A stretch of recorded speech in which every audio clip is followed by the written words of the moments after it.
Hello guys, this is Reese from Powerlifting Talks. Today's video is all going to be about the most important muscle to be strong with when it comes to powerlifting. Now, what powerlifting? You have your bench, your squat, and your deadlift. Most people should know this. But there's one muscle specifically that will be used on all three of those lists. Now you might be saying, what? What muscle am I using on a deadlift and a squat and the bench press? Like what? Like there's one muscle that can do all of those? Well, obviously doesn't do all of it. But this muscle is so important for mainly stability. It's so important for creating more tension and just to not edge you guys anymore. This is the lats. Those are those big V-shaped muscles that kind of go past from your armpit. Now your lats do a couple things. Mainly anything if you're grabbing something and you're pulling it towards your body, that you're using your lats. You're also using your teres major, which is kind of like the lat helper, but we're not going to talk about him today. So another thing it does, if you're reaching up for something like a lat pull down and you pull your arm down, you're also using your lats.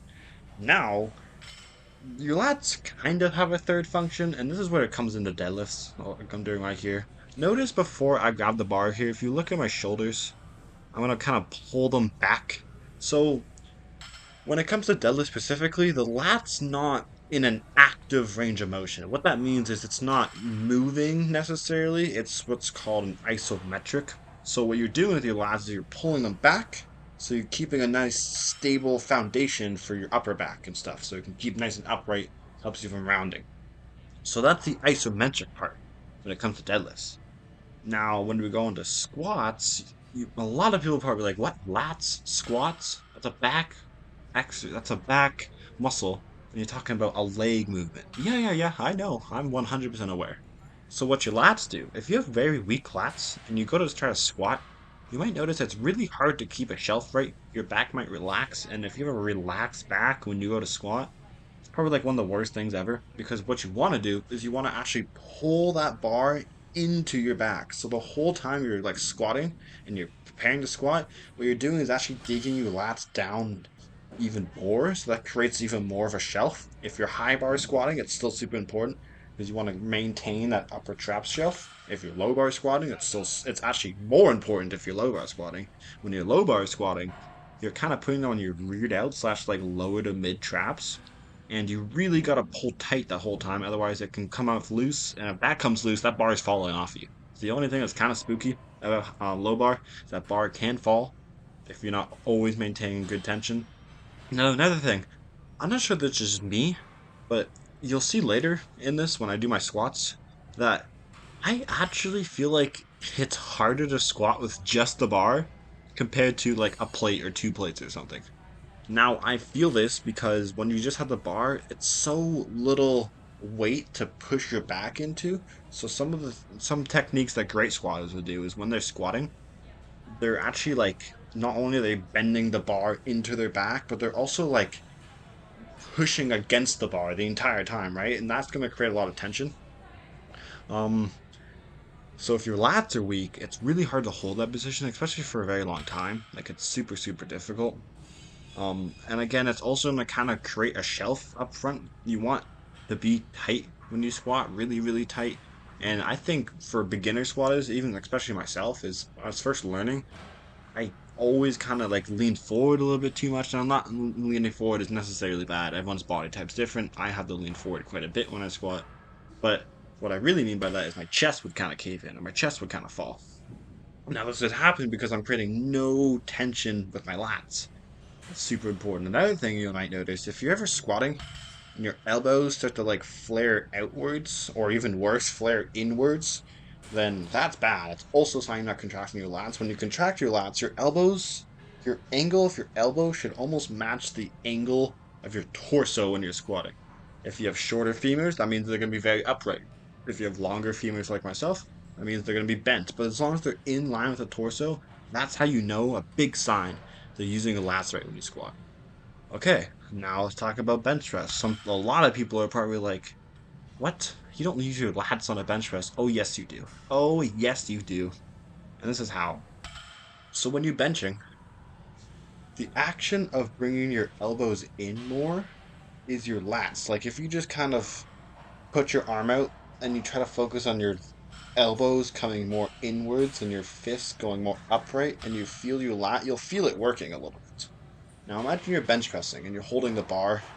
With dumbbells, your hands can move freely. But with a barbell, the advantage is they can't move freely. So what you're going to do is you're going to quote unquote bend the bar and you're going to try to pull your elbows inwards. This not only makes you stronger because now your triceps can activate more, but this also creates a lot of tension, like a lot of tension. So much that when you actually go to press, you want to let go of most of that lat tension. Now, all that energy and that stiffness and stuff has to go somewhere. So, where does it go? Straight into the bar to help you press. So, there's also a great way to like really control your eccentrics. When I bench nowadays and I have the bar coming down, I'm almost feeling all the weight in my lats compared to anything else because it's almost absorbing all this energy and all this weight so it can like throw them up. There's a great powerlifter called Jenna Thompson, one of the best female powerlifters and pound for pound powerlifters in the world.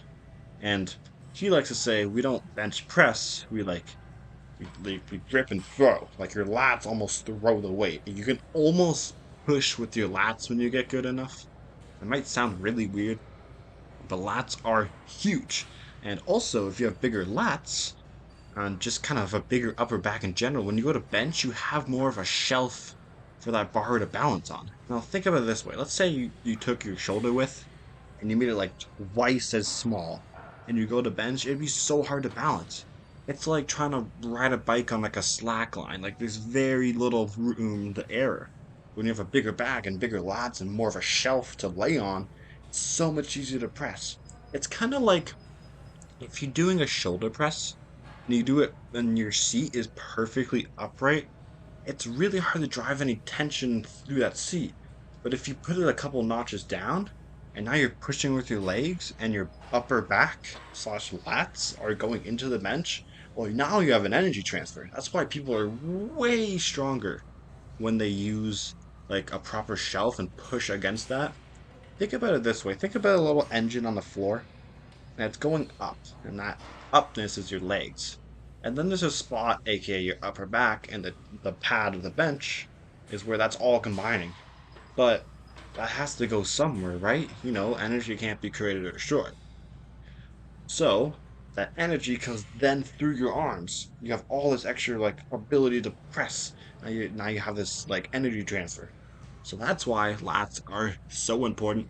Easily the most important muscle in powerlifting. I look where I squat here. I'm not perfect, but you can see how my elbows kind of follow the line of my torso. Um, I definitely think when you low bar squat, your elbows definitely flare out more backwards, if that makes sense. But it's still something to keep in mind. It's really more important when you're setting up, like right here. I'm trying to really, like right there, I'm like digging my lats as low as possible here to really create a great shelf. So yeah, that's the main topic. Lats are awesome. Now, here's another thing, and I think a lot of people will disagree on me with this, is you actually want to keep your lat volume pretty low. Like I literally only do 2 sets of lats when I do my back and leg days. Speaking of back and leg days, I'm gonna stop these soon. I just want to get my arms bigger, so I have a dedicated arm day. But